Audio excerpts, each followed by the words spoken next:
Hello, everyone, and welcome. My name is Sharon Bonney. I'm the CEO for the Coalition on Adult Basic Education, and it is my pleasure to welcome you to today's webinar, Reading, Reasoning, and the GED Test. And I'm really delighted to welcome Debbie Fawcett from GED Testing, our sponsor for today's webinar. Debbie, would you like to say a few words? Hi there. Do I need to share my screen with you, Sharon? No, ma'am, you just need to start your video. Okay, I started it, but it says start my video. All right. Good afternoon, everybody. Thanks so much for joining us. I am Debbie Fawcett with GED Testing Service, and we are so pleased that COABE is giving us an opportunity to work and talk with you today. One thing I want to make you all aware that has happened very recently, you all know that GED Testing Service is as committed as you all are to finding ways to serve our adult learners, both through the education and classroom activities, online, or however you're able to do this, as well as how do we get this test delivered. We've been looking at a number of ways to relieve or release some of the pressure that you all are finding with students who are ready to test. And many of you, I will be telling you that you already hopefully have received word through either some of our emails or on our website. And I am certain that if you receive our in-session newsletter, you will know that we are ready to begin piloting the online proctored GED tests. We will begin the online proctored GED test pilot either the week of May 18th or May 25th. In a very small amount, we have 5 states that will be cooperating. That pilot will last for 7 to 10 days, and that'll really be a systems check to make sure everything is working as we expect it to be working for the online proctored test. Basically, a student with the computer and a webcam will be sitting in a room, could be their home, preferably, and they will be monitored constantly during the test taking by a third-party online proctor watching them take the test. I'm not going to get into a great deal of detail about it. I just wanted to make sure you know that we at GED Testing Service are working very hard to meet the challenge and partner with you all to get people to the test. And when the online proctoring begins, we will be triaging the students who will be eligible. First, we're going to look at the students who had canceled appointments due to the pandemic. Then we'll look at students who have already passed 3 or 4 tests. Another way of triaging to make sure we're sending people who are ready forward is that they must have a green on the GED Ready practice test. And then we're also listening to our participating states to make sure we include anyone they consider as an essential person to have access to the test. So if you go into the chat, if you don't receive in session yet, I have put in the chat a copy of a 30-minute educator webinar that you can access, and that'll give you all the details you need right now about the online proctored test coming to pass. But most of all, thank you for the work that we do and you do. And we know it's a very difficult time. You hear it every time you get on one of these, but that doesn't mean that we don't understand how difficult and how challenging the times are.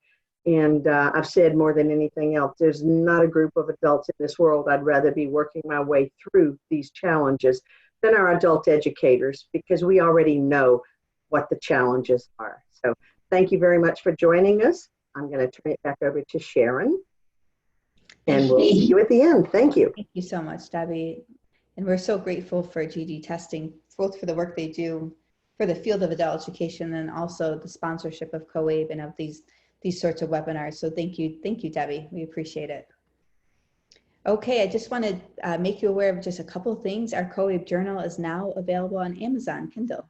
So you can check there for articles as well as the full journal. We have a lot of really exciting writers who've written in. We have Skills USA, we have ACTE, we have the Chamber of Commerce, Anson Green, a number of just really excellent, prolific writers who have written for the journal. So just want to encourage you to go to Amazon Kindle or go to our website today. You'll be able to download your edition of the journal. All right, everybody asked this question. Will I get my certificate of participation? Yes, you'll receive that within 24 hours. As well, the slides and resources will be on our adult educator repository within 48 hours. And you can always circle back and review those at a later date as well. So really excited about that. Your certificate of participation will be emailed within 24 hours. We're continuing to provide webinars. We have a number of webinars coming up. All of them have over 1,000 people registered. So if you want to attend, I just encourage you to get in there, register now, and it is first come, first serve. So the day of, just make sure you get on a couple minutes early so that you can attend the webinars. And now I'd like to introduce you to our webinar presenter today, Susan Pittman. She is an experienced adult educator and nationally recognized trainer. She specializes in providing professional development for teachers who work with adult basic education and GED level students. Susan is the CEO of eLearning Connections, Inc., an educational consulting firm that she started in 2001. She works collaboratively with GED testing services to design, develop, and deliver professional development with an emphasis on instructional strategies across content areas. Susan develops and co-facilitates the GED testing services Tuesdays for Teachers webinars. In addition to professional development, she develops materials for the classroom, including lesson plans, curriculum frameworks, and resources guides. Susan works with programs at the local, state, and national levels to address the instructional needs of both adult basic and adult secondary teachers. She has a passion for working with adult learners and is committed to providing local programs and educators with the resources that support student success. She lives and works in Brevard, North Carolina. So with that, Susan Pittman. And while Susan is getting online, I just want to, oh, go ahead. I'm sorry, Susan. Go ahead. Hi, everyone. I am so glad that we could be with you today. I'm going to share my screen, so we'll have the PowerPoint up and running. And as Sharon said, all of these resources will actually be on the website. They do that within 48 hours. So just as we're going through, we all know that this has been a really challenging time for everyone. And I want everybody to keep in mind that, you know, there are resources that are available on the GED.com website. I always try to remind people that, you know, you can take a look here under educators and administrators, and you don't have to sign up or do anything like that. All you have to do is just click the button and go over there. So we have been posting additional resources related to technology and different types of instruction that you can take at this point and use it as you're, you know, exploring that virtual world that we are all in at this particular point in time.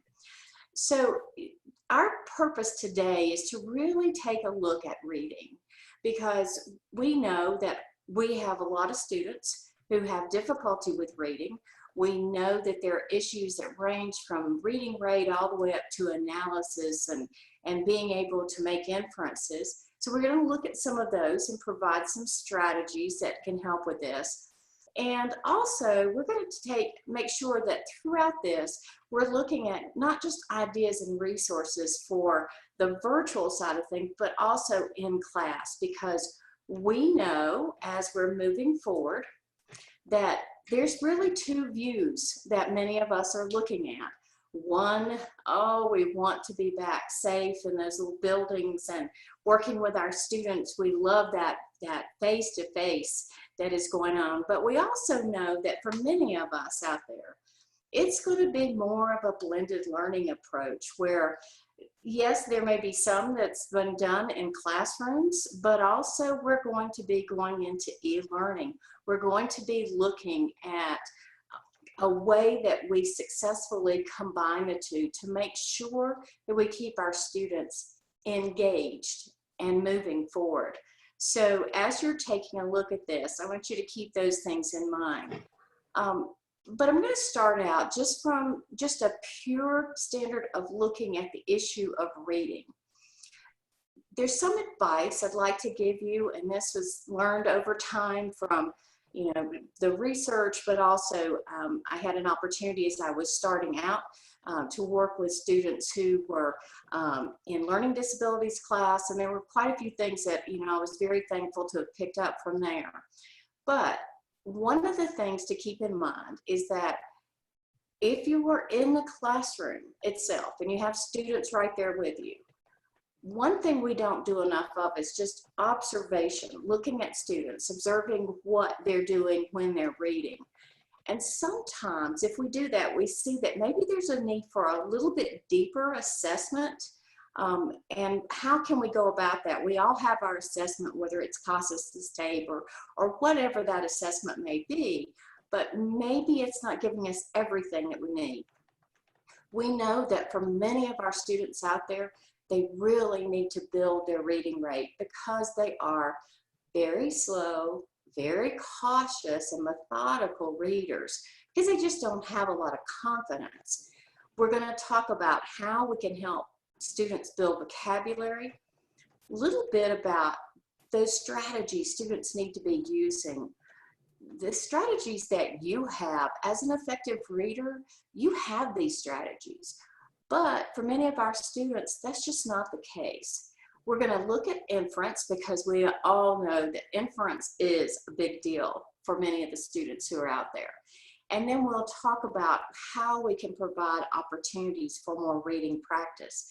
But you know, there's one thing in all of this is that if we can begin to show them this joy, the pure joy of reading, I don't know what I would have done over the past 6, 7, 8 weeks if I had not been had such a joy in reading, because I have covered a lot of different books in going through this. So how do you build that better reader? Well, there's actually 3 parts to it. There is the modeling part, which we need to do whether we are in a virtual situation, maybe you're doing a Zoom class with students where you're going in and you're talking about the why of something and the key concepts that are involved. Then there's actually those skills, the strategies of how we're going to move that on into building that better reader. And that's our application piece. So we combine those 2, but you know what? If we don't have enough practice, then we have some real issues.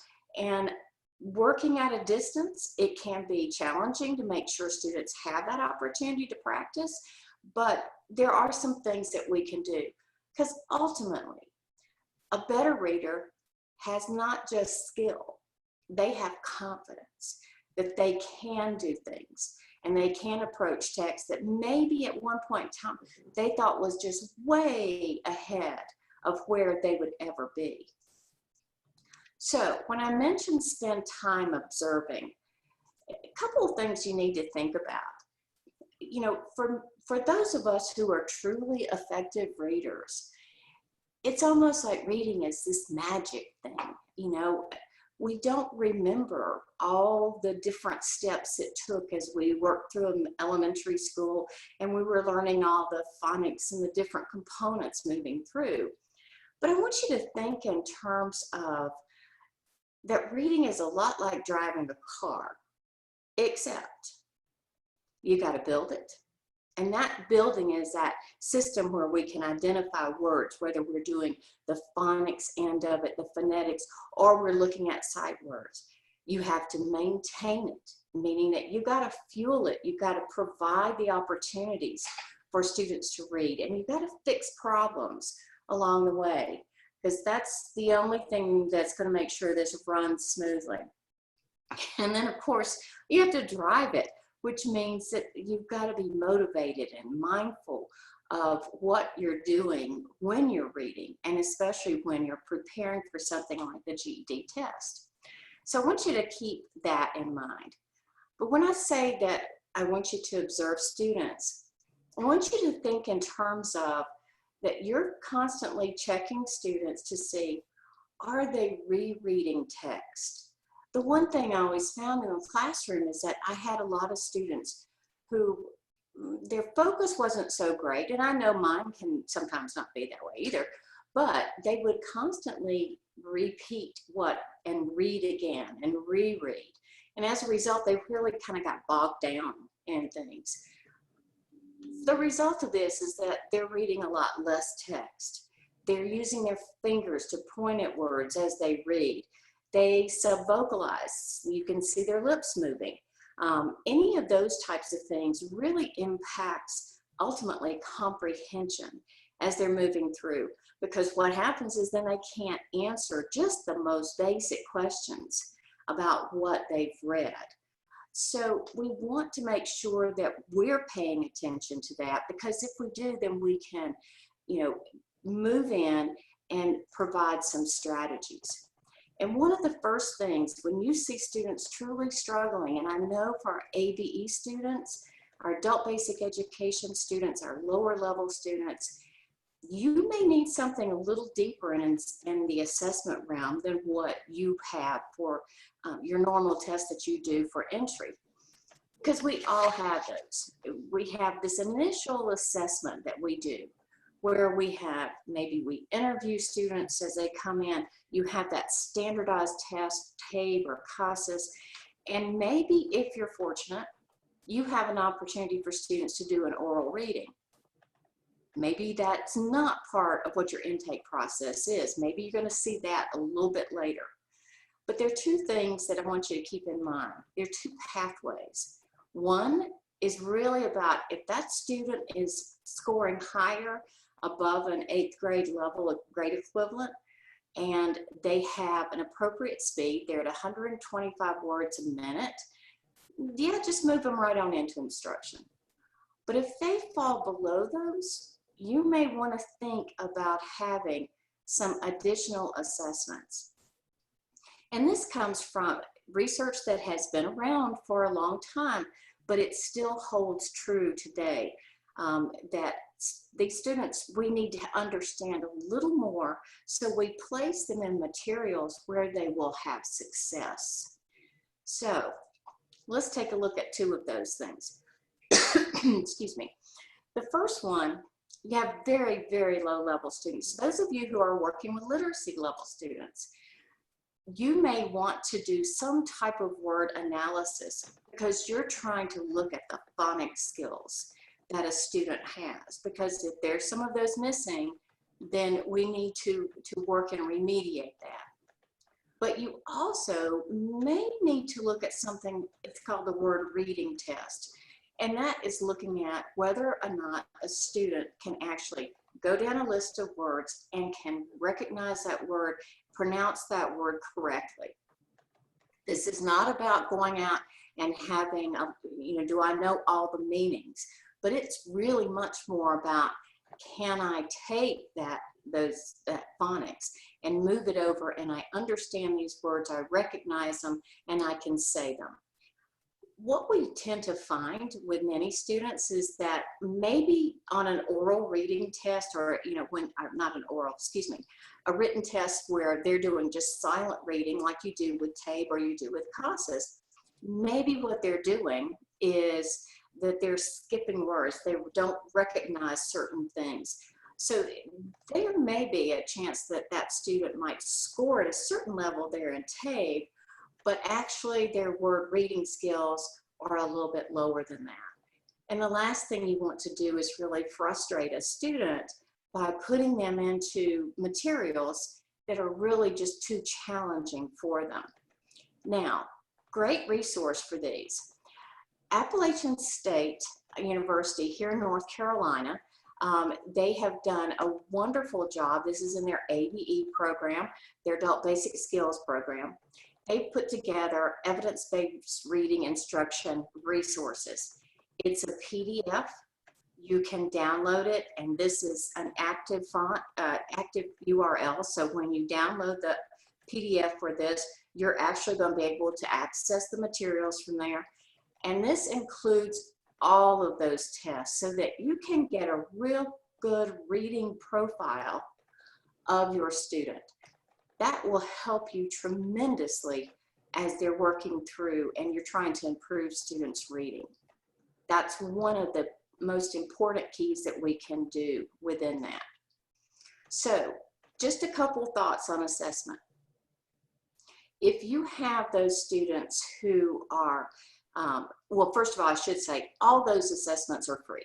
There's nothing that you have to worry about in terms of a copyright or anything along those lines. Those assessments are available to you at no cost. The next thing is the greatest need for supplemental assessment is in the lower ABE levels. So you're going to save that word analysis for your lowest level readers.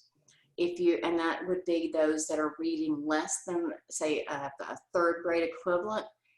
The word reading test, and there's also a word meaning test, I would put those in for students who maybe are reading between 4 or 5, maybe up to 6.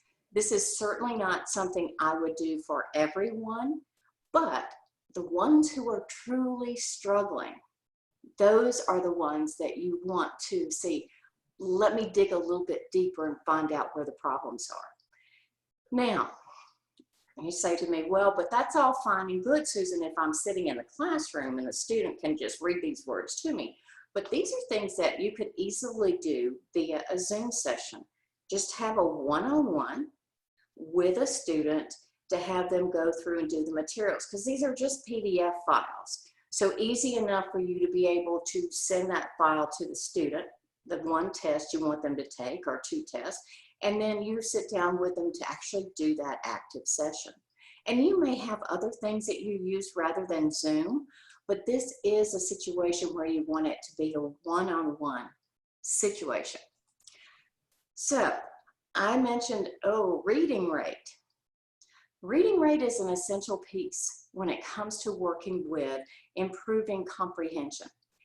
Our students who are very slow, laborious readers, they lose meaning before they get to the end of the sentence, because they're pretty much chopping up these sentences in a way that they're word by word, where those of us who are more effective readers, what we tend to do is we tend to read in groups of words.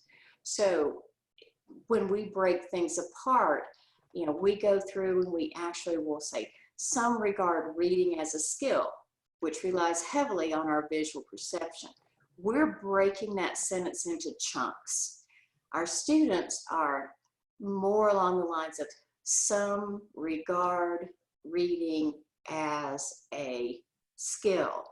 And when they do that, they begin to lose the meaning of the entire sentence. I'm not sure if you know your reading rate. If you don't, you might want to find out. But you should know each student's reading rate. And of course, this is a much higher level piece of material here. This is at the 11.7 grade level equivalent. But I'm going to show you a resource in a few minutes that you would be able to actually do this online. But this is something where you're going to assess students, have them read. I usually try to go a little below their grade level. They read for 1 minute. You count the number of words they were able to read, and you get a word per minute category within that. So there's if students are having some reading rate problems, there are a couple things that you need to look at. We have students who have accurate word pronunciation. They see the word, they recognize the word, they can say the word, but they're very slow in how they approach it. So they read less text. They have less time to remember and review.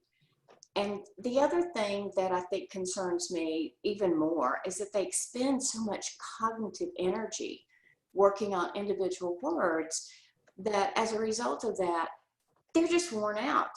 And who wants to do that? You want to make sure as you're going through that this is not a chore. This is not something that is so incredibly hard to do that you just stay away from it. So those are the kinds of things you need to keep in mind. They have difficulty retaining that text in their memory, and they really can't integrate from one part to another part within it. So people will say, but Susan, you read at a different rate depending on the text. That's absolutely correct. You do. If you're going through and you know, you're reading just a newspaper article, or you're looking at a novel, you're going to just clip right along as an effective reader. However, if you're having to look at closing documents because you're going to buy a new house, or you're refinancing a mortgage, or you're buying a car, you're going to back off of that and you're going to read at a slower rate. Our students, though, within our adult education programs, many of them read somewhere in the neighborhood of 100 to maybe 125 words a minute. And that sounds like a lot, but it's really not. Students at that level, and especially those students, as they're preparing to move on in and take a GED test, they truly should be reading around 200 words per minute. So how do you get there? Well, the way you get there is that you have to work for it. You have to, just like we said in the original model, we learn those skills, and now we've got to practice, practice, practice. Marshall Adult Education has done an incredible job in putting this site together. This is called Reading Skills for Today's Adults. It is online, and you can go in and you can do one of two things. You can read the stories online, or you can actually print them. So maybe you're working with a Google Classroom and you want to have students who can read the stories and answer the questions. You could print these off, have a PDF, and send it to them so that they could use it. Now, this site is free. It was built over a number of years as they added stories to it, and it works for students lower level all the way up to 8.0.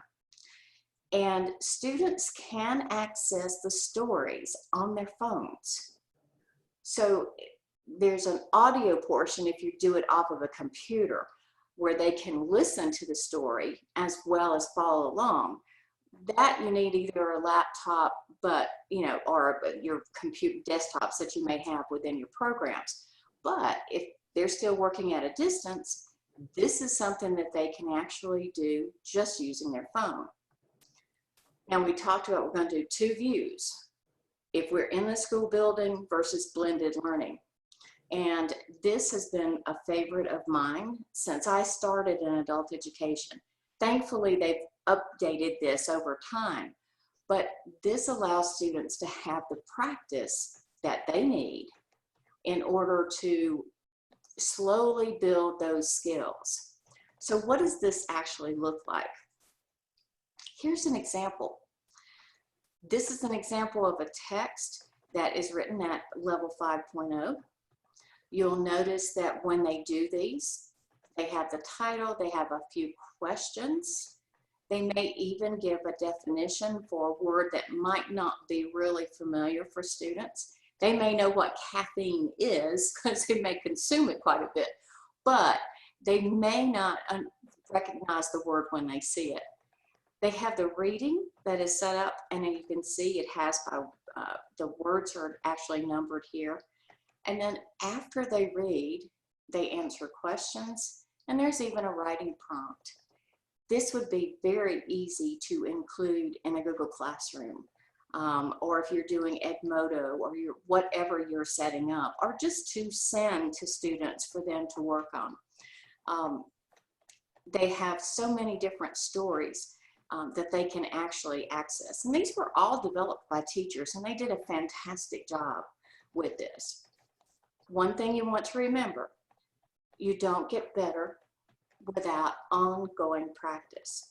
So don't expect that students who do a timed reading, maybe they do it once a week, are going to improve their reading rate. They need to do it on a more consistent basis. So keep that in mind as they go through. Students time themselves on this, and I always had students who would read twice, and they could take their better time from that. But the key here is to just slowly over time begin to pull that reading rate up.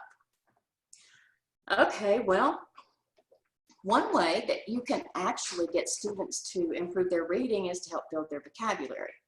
And we know that our students have a fairly fluent listening, speaking vocabulary. But the problem comes in when it's reading and writing. So what we want to do is we want to expand this, listening and speaking, down into the reading itself. And Susan? Yes. Hey, I want to find a place, maybe after you get through the vocabulary. We've had a lot of questions come in, some that Sharon would like to answer live, and I think if we could break in a couple of 3 minutes, Okay. you get to a pause and we'll come back, because of course a lot of these are about the information I shared at the beginning on the online proctored. So I just wanted to ask you if we could find a pause and we'll Sure. take some of these issues. Thanks. That's wonderful. We'll do it right after the vocabulary. Thanks. So let's take a look at vocabulary. We know there's basically 3 tiers of vocabulary.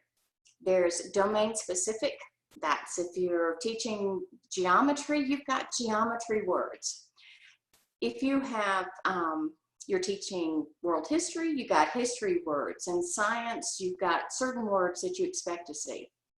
We also know there's this tier 1 where there's these everyday words. They're just, I mean, we primarily learn these through conversation. They're the everyday words, the becauses and the althous of the world.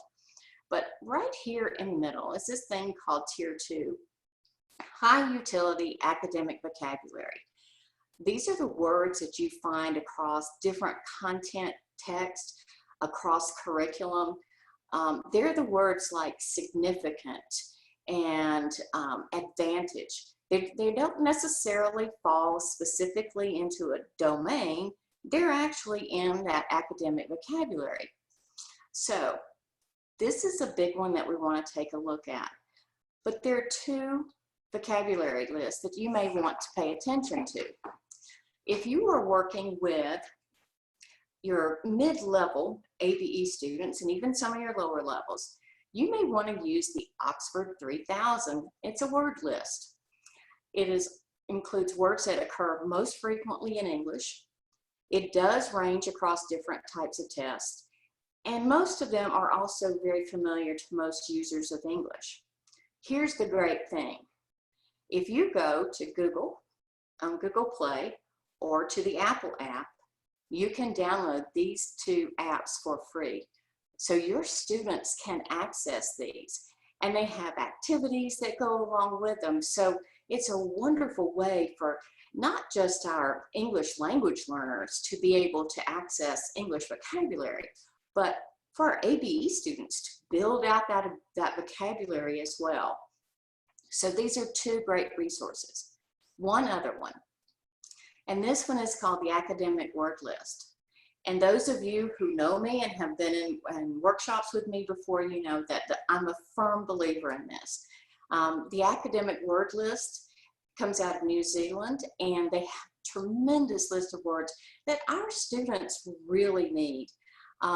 They actually include 570 word families, but when you start adding all of the different prefixes, suffixes that go along with this, and different forms of the words, you can help a student dramatically increase their vocabulary over time. So there's the academic word list itself that's accessible, but also there's a whole set of activities that are available to go along with this. Everything's free, and that's something that we like. If you visit EnglishVocabularyExercises.com, they have more as well. Again, this is was primarily constructed, this particular list, for students who are learning English, but for our ABE students, this can be a great resource for them. One last thing. If you have students that are struggling with vocabulary, sometimes a graphic organizer is what they need. And you can do everything from the Chem graphic organizer to Foursquare. Many of us have seen these. But consider one other thing. There are lots of different words. We talk about antonyms and synonyms and homonyms and homophones and all those things. How about a heteronym? sometimes it's nice to introduce students to vocabulary in a different way, because a heteronym is a word that has different sound, different meanings, but the same spelling. So we could be content, or we could look at the content of the materials. So keep that in mind. And with that, Debbie and Sharon. Thank you, Susan. Sharon has been highlighting some things here, and she and I can team tag, but I need to clear up one mistake that I made with you all in the very beginning about the 5 states online proctored. Apparently, I'm a little acronym challenged. Many people want to know what are the 5 states in the pilot. I am correct that it is California, Texas, Georgia, and Oregon. But in error, I typed WA and it is WI. Wisconsin is the 5th state. So that'll help you understand. I don't want this to go out in a recording that doesn't have that corrected for you. There are a lot of questions about, will the pilot be done in Spanish? The answer is no, but that does not mean we are not looking at the opportunity when the pilot is over. You can only build the plane and fly it at the same time so quickly. And our immediate demand is to try to handle the pent-up demand. So we're working in English to begin with. I'll also tell you that there will be no underage test takers in the beginning, no one under 18. These are all things we're looking to resolve when the pilot ends, probably mid to late July. And that gives us some more time to keep building out the pieces and the parts that people are interested in. And it seems like that was a question about the Spanish. There's a question about the timelines. And I think that, Sharon, I'll flip over to some of the things you're seeing that I have not answered. I've tried to type some in, so. Great. So we're definitely getting questions about if there's a way for others to participate once the pilot's over, or is. Okay. Yeah, and let's there are 4 buckets, and I do apologize. I sent you the link that we got last week that was given to us internally before it was on the GED.com website. I have since tried to put in both the chat and the Q&A the link. I now see it on the GED.com website. You can get to the webinar, and that link works. I opened it up. At GED.com under educators and administrators, in the very top, it talks about our COVID-19 and our read more, and that's the link that I posted. So you can get the information on it. And I'm sorry, Sharon, again, what was it? I was thinking of one other thing to add in the There's explanation. Also questions about the assessment. I don't know if you wanted to answer that. And then question, I think, specifically for Susan about reading fluency. Yeah, we've got some things on reading fluency, Susan, and questions about what assessments, when you were talking about some different assessments on fluency and things. Also, we've had some questions about materials. So I know a lot of the folks on this call are used to being with us on our Tuesdays for Teachers, where we have workbooks and things downloaded. Susan and I can work to help direct you where you can download some of the materials that tie into this. And we can do that in the Q&A. That we will provide to you afterwards with some of the materials. Okay. One thing to keep in mind is that when they download the PDF, all of these links will be in there, and they're active links. So all of those word meaning tests, the word analysis tests, they're all from that Appalachian State site, so they can download it, and it's about 15 pages long. So you'll have access to all of those different tests. They were originally posted on links, but yesterday, in going through again to look, they moved that from somewhere. So that old link was not good, but this one is active from Appalachian State. So I can talk a little bit more about, and fluency. Fluency is one that if you are going to be working with students on fluency, you're going to need to do that. One of the things you can do is echo reading. And that's to help students so that you read and they're reading behind you. So they're mimicking what you're reading, because fluency is a very important part of this. Today we focus primarily on reading rate, because you have to have some of that reading rate in order to impact fluency itself. But echo reading Simultaneous reading can be another one where you push students. So we'll make sure that, you know, there's information available to you there.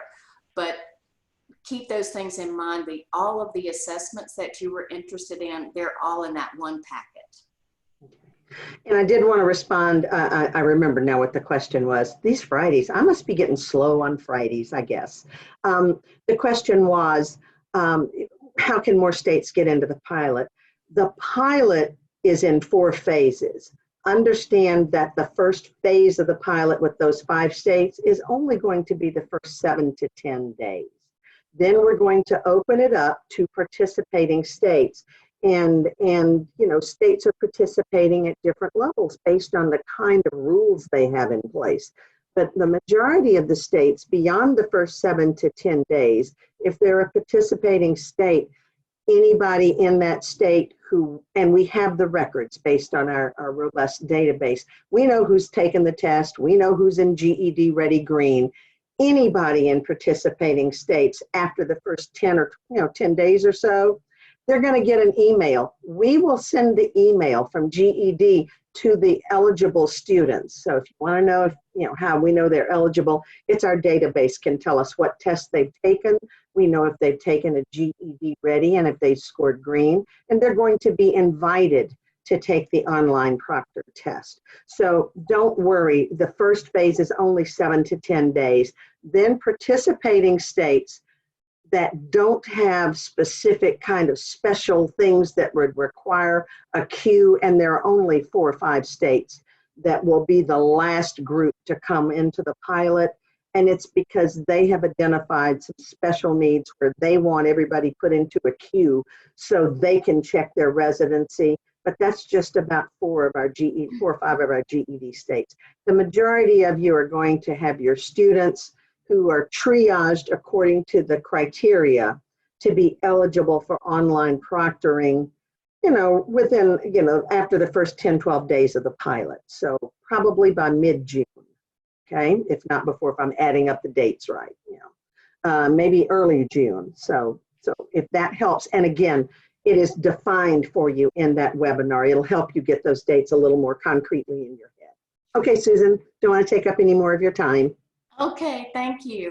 Thanks for letting us stop. Yeah. No problem.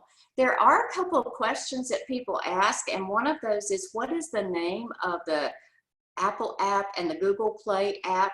And if you go into either one of those and just type in Oxford 3000, it is specifically for that vocabulary list. So that should be helpful to you. Some of the materials, they asked, another question was whether materials were written in Spanish. These particular ones that I have been referring to are not. However, we are going to reference some things as we go through that are. So we'll come back to that as well.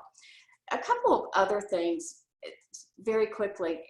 Our students need before, during, and after reading practices and strategies that they can use. If your students were like mine were cold readers. In other words, they didn't read the title. They just started reading the first word of the first paragraph, and they really had not set their mind to what was going on. So if you can do things, there's an activities called Tip It. And basically, it's just a process that we want to get students in so that they can know that when they go to something new, there are things that they're going to automatically do.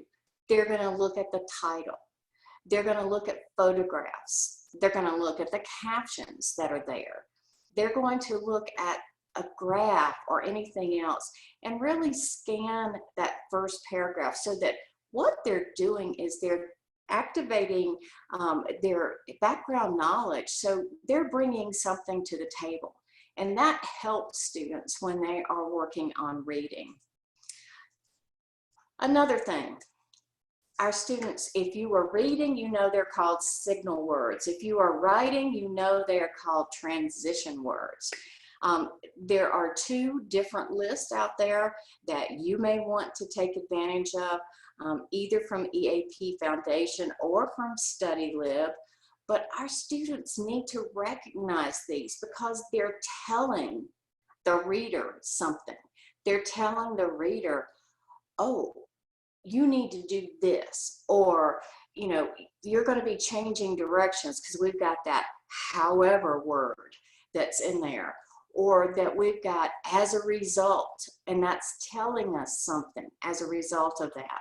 So both of these word lists, you only need one, whichever one is more your preference, can be very helpful. Now, this is a biggie for most of our students.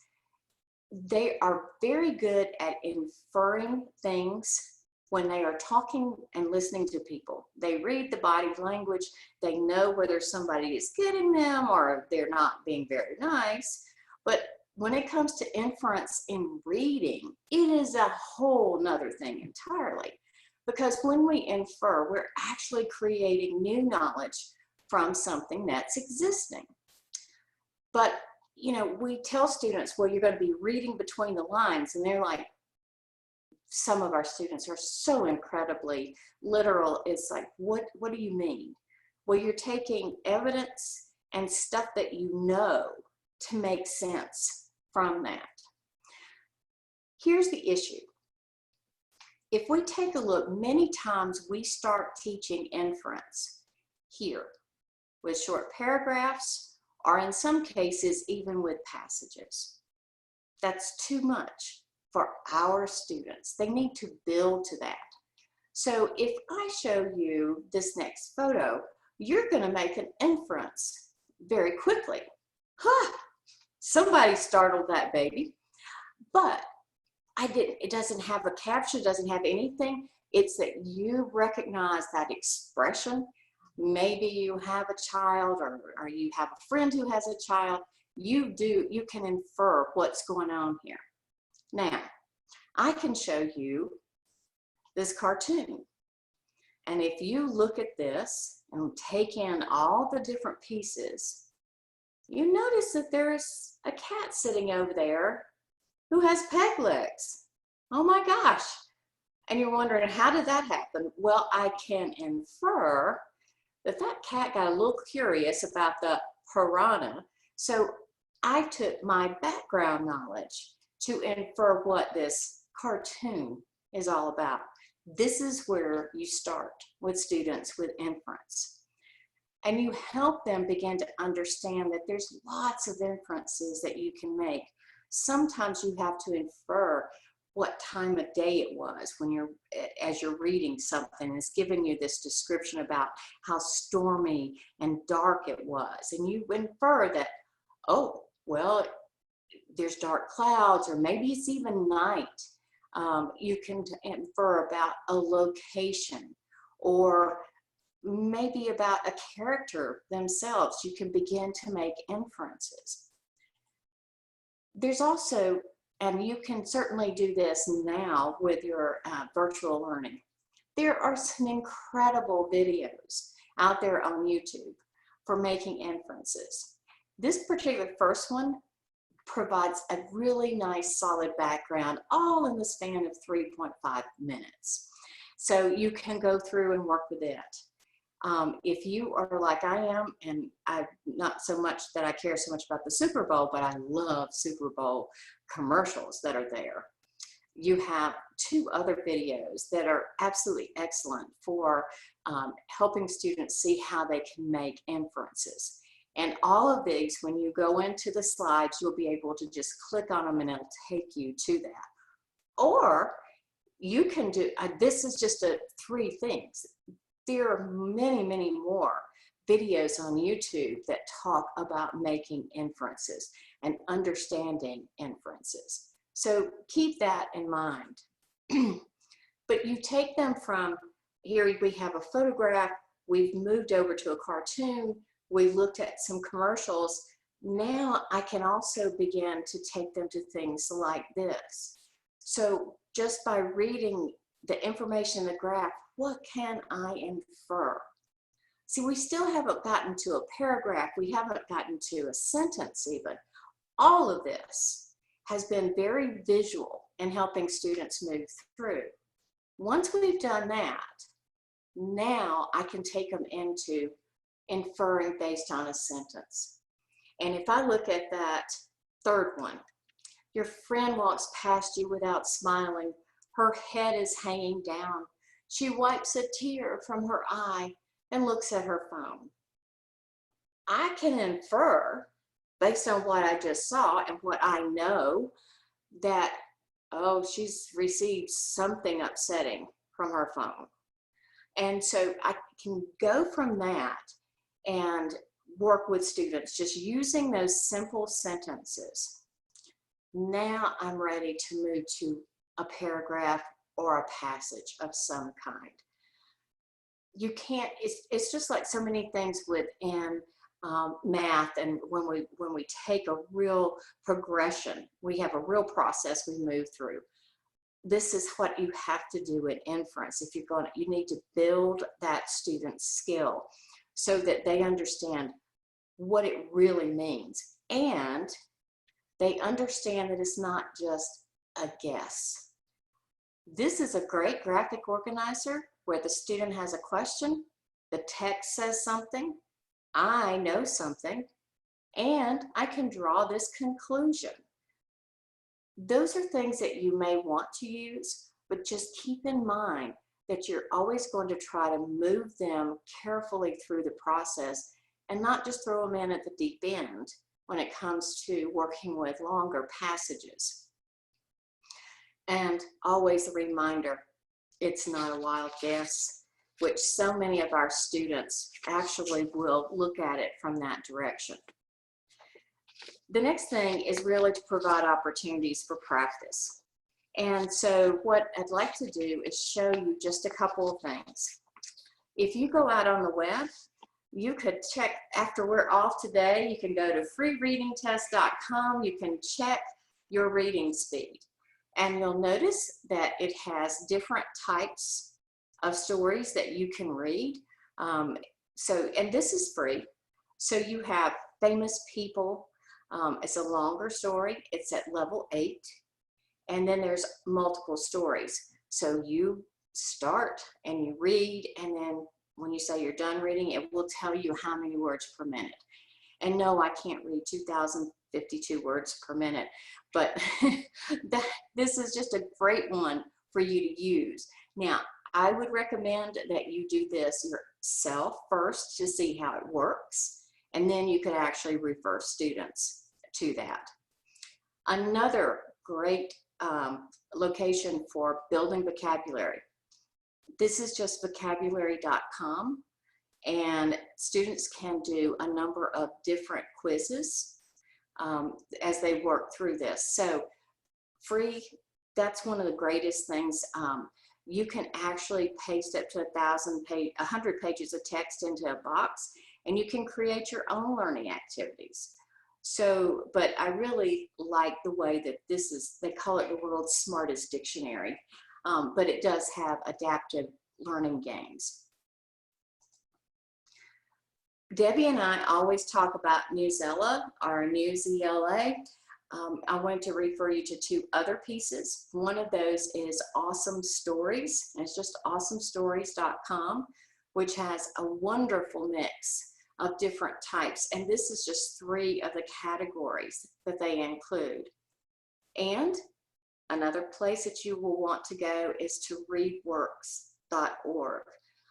So those are other locations where you can go in and find text that's done at different levels. Readworks.org also has where you can listen to the audio, which is really good for listening to, for students who are trying to pull those fluency skills. And last but not least, don't forget Libby.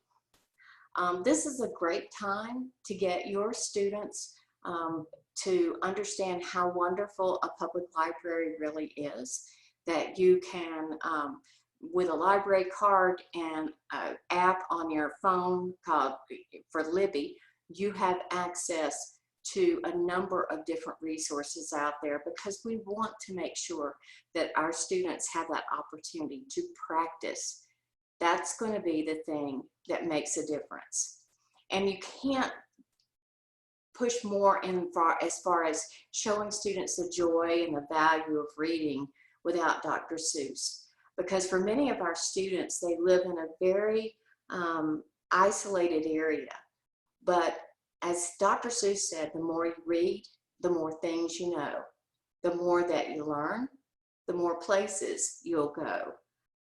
I've not traveled all over the world physically, but I certainly have traveled all over the world through books.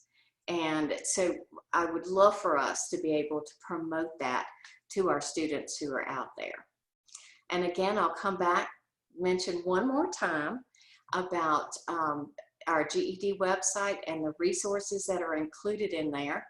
And Debbie, I'll let you see, are there any questions that we need to answer? I think there's no shortage of questions that we need to answer. And I'm going to let Sharon come in. I was trying to respond to some of them. Sharon, if you see any major ones that we should take on at this time, I think we've covered a lot. I will say that some of you are very specifically asking about Spanish language test takers. And rather than go through them individually, Susan and I would ask that you send it to me directly, and our email, or you can send it to communications right there at GED.com, because they'll send it directly to me for a response. I think it would be better to discuss offline, very specific, but we did say the test is going to be done in English in the pilot, but we are working on what this will be in Spanish. For those of you that are questioning some of the scoring on the Spanish test, those are better offline comments for us to take care of, because they're not quick answers, but we have the answers for you as far as the scoring you're seeing on the Spanish language test. But someone made the note that I don't think they're reading our RLA responses, and I'm thinking, oh yeah, I'm pretty sure, because the Spanish responses are continuing to be read by human readers rather than the our artificial intelligence, interactive. Sharon, do you see anything that I've missed that is more for the group in general? I think there's some pretty good questions here about, are there any resources, or would vocabulary.com for words that are specific to a trade, career field, example, machining, or STEM? I don't know if you want to take that question, or if you know of other resources or websites you can send them to. There are a lot of different resources that are out there. So if you send a note to Debbie and to just communications@GED.com, then we'll be glad to get resources out to people. And especially those who are asking about some Spanish resources, we can include some of those things as well. And I want to add that if you want to look on in GED.com and you want to look up some of our webinars, just several months ago, we did something on Spanish resources. So you can they're there on the website already, but I also understand it drives me crazy. I know we have a bazillion things on our website, so we're happy to direct you to that link if you want to email us. But a lot of the information here, if you spend a little time and go through our webinars of our Tuesdays for Teachers, you're going to find a lot of these materials back up there. But again, we're going to help short circuit it for you if you want to email us. Great. And so I just want to thank everybody for making the time to be with us today.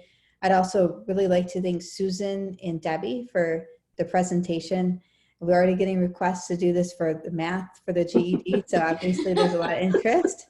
And with over 1,200 that registered, we know that COIB really provides the platform to get the word out for you. So thank you, ladies, for the webinar. You did a fantastic job, and thank you to everybody that took the time to join us.